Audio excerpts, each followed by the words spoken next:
은퇴 5년차 생활비 완벽 분석하기. 은퇴 후 생활이 안락할 것이라는 기대는 누구에게나 존재하지만 실제로는 예상보다 더 많은 준비가 필요하다는 사실을 알게 되는 사람들이 많습니다. 특히 은퇴 후 첫 몇 년은 가장 중요한 시기로 생활비를 어떻게 관리하고 활용할지에 대한 전략이 반드시 필요합니다. 은퇴 5년 차에 접어든 지금 많은 사람들이 지나온 길을 되돌아보며 생활비에 대한 새로운 인식을 가지게 됩니다. 은퇴 후에는 매달 고정적으로 들어오는 월급이 없기 때문에 재정적으로 독립할 수 있도록 다양한 전략을 세워야 합니다. 이 글에서는 은퇴 5년 차를 맞이한 사람들의 생활비와 이를 관리하는 전략을 구체적으로 분석하고 실제 사례를 통해 더욱 현실적인 정보를 제공합니다.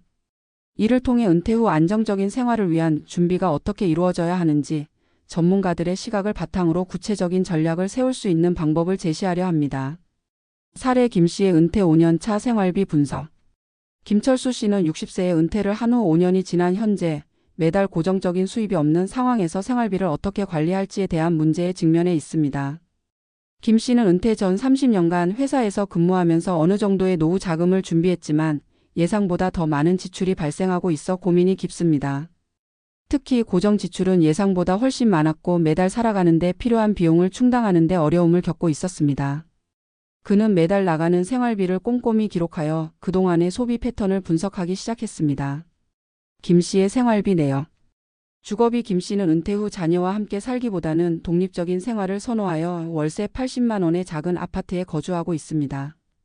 은퇴 후에 소득이 줄어든 상황에서도 거주 환경을 유지하는 것이 중요한 요소였기에 월세는 주요한 고정 지출이 되었습니다. 식비. 매달 40만 원가량의 식비를 지출하고 있습니다. 이는 외식과 가정에서의 식사 준비를 포함한 비용으로 예상보다 더 많은 지출이 이루어졌습니다. 특히 김 씨는 건강 문제로 인해 영양가 높은 식사를 준비하려다 보니 추가 비용이 발생했습니다. 의료비. 은퇴 후 건강 상태가 예전만 못해 병원에 자주 가게 되었습니다. 의학비는 예상보다 더 많이 들어가며 매달 평균 20만 원 이상이 지출되고 있습니다. 기타 생활비. 김 씨는 교통비와 여가 활동 등으로 매달 약 30만 원을 지출하고 있으며 여기에 소소한 취미 생활도 포함되어 있습니다. 생활비 분석. 김 씨는 매달 고정적으로 170만 원의 생활비가 들어가고 있습니다. 이는 예상보다 많은 금액으로 은퇴 당시 준비한 자금이 빠르게 소진될 위험이 있다는 점을 알게 되었습니다. 또한 건강 문제로 인한 예기치 않은 의료비 지출이 큰 부담이 되었고 예상했던 여유 있는 생활이 어려워졌습니다. 은퇴 후 생활비 관리에서 가장 중요한 점은 예기치 못한 지출을 관리할 수 있는 여유를 두는 것입니다. 김 씨와 같은 사례를 통해 알 수 있듯 예상 외의 지출은 누구에게나 찾아올 수 있으며 이를 대비하는 준비가 중요합니다. 그럼 전문가들은 은퇴 후 생활비를 어떻게 관리해야 한다고 조언할까요? 1. 고정 지출에 대한 철저한 분석. 은퇴 후 고정 지출을 먼저 명확히 분석하는 것이 중요합니다. 월세, 관리비, 보험료, 의료비 등은 매달 일정한 금액이 나가는 지출이므로 이들에 대한 철저한 계획을 세워야 합니다. 김 씨의 경우 월세가 주요 지출 항목으로 주거비를 줄일 수 있는 방법을 찾는 것이 중요한 부분입니다. 예를 들어 자녀와 함께 살거나 더 작은 집으로 이사하는 것을 고려할 수 있습니다. 2. 건강관리 비용의 고려. 은퇴 후에는 건강관리가 중요한 부분을 차지합니다. 나이가 들면서 의료비 지출은 불가피하게 늘어납니다.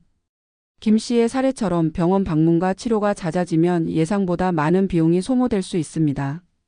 건강관리 비용을 줄이기 위해서는 정기적인 건강검진과 예방적 치료가 필수적입니다. 또한 건강보험에 대한 이해를 바탕으로 적절한 보험을 유지하는 것도 비용을 절감하는 방법이 될 수 있습니다. 3. 생활비 절감 전략. 생활비를 절감하는 데에는 여러 가지 전략이 필요합니다. 예를 들어 김 씨와 같은 경우 외식비와 식비를 줄이기 위해 계획적인 식사 준비와 저렴한 식자재 구매 방법을 고민해 볼 수 있습니다. 또한 교통비나 여가 활동비를 절감하기 위한 방안을 마련하는 것도 중요합니다. 필요하지 않은 취미 활동이나 소비를 줄여나가고 여유 시간에는 무료나 저렴한 비용의 여가 활동을 선택하는 것이 좋습니다. 4. 재정적 여유를 위한 자산 관리. 은퇴 후에는 기존에 축적해 놓은 자산을 효율적으로 관리하는 것이 필요합니다. 김 씨가 은퇴 전 준비한 자산을 어떻게 운용할 것인지에 대한 계획이 중요한 시점입니다. 전문가들은 은퇴 후 자산을 안정적으로 운용하기 위해 분산 투자와 위험 관리 전략을 세울 것을 권장합니다. 예를 들어 주식, 채권, 예금 등 다양한 자산 클래스에 분산 투자함으로써 시장 변동성에 대응할 수 있습니다. 5. 세금 및 연금 전략 활용. 세금 혜택을 최대화하고 연금의 수급을 최적화하는 것도 은퇴 후 재정 관리에서 중요한 요소입니다. 김 씨는 연금과 세금에 대한 계획을 제대로 세우지 않았다면 불필요한 세금을 지불할 위험이 있습니다. 전문가들은 은퇴 후에는 연금 수령 시점과 세금 계획을 미리 세워 더 효율적인 재정 관리를 해야 한다고 조언합니다. 연금의 수령 시점과 방법에 따라 세금 부담이 달라지므로 이에 대한 깊은 이해가 필요합니다. 은퇴 후 안정적인 생활을 위한 전략. 은퇴 후의 생활을 안정적으로 유지하기 위해서는 철저한 계획과 꾸준한 재정 관리가 필요합니다. 김 씨의 사례를 통해 알 수 있듯 예상 외의 지출이나 생활비 상승은 은퇴 후 가장 큰 걱정거리일 수 있습니다.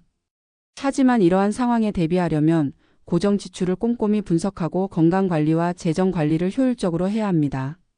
전문가들의 조언에 따라 생활비를 절감하고 자산을 안전하게 운용하는 전략을 세우면 은퇴 후에도 안정적인 생활을 유지할 수 있을 것입니다. 끝으로 은퇴 후 5년 차에 접어든 시점에서부터 이와 같은 철저한 계획을 세우고 실천하는 것이 무엇보다 중요합니다. 무엇보다 중요한 것은 예기치 못한 지출에 대비하는 여유를 가지는 것입니다.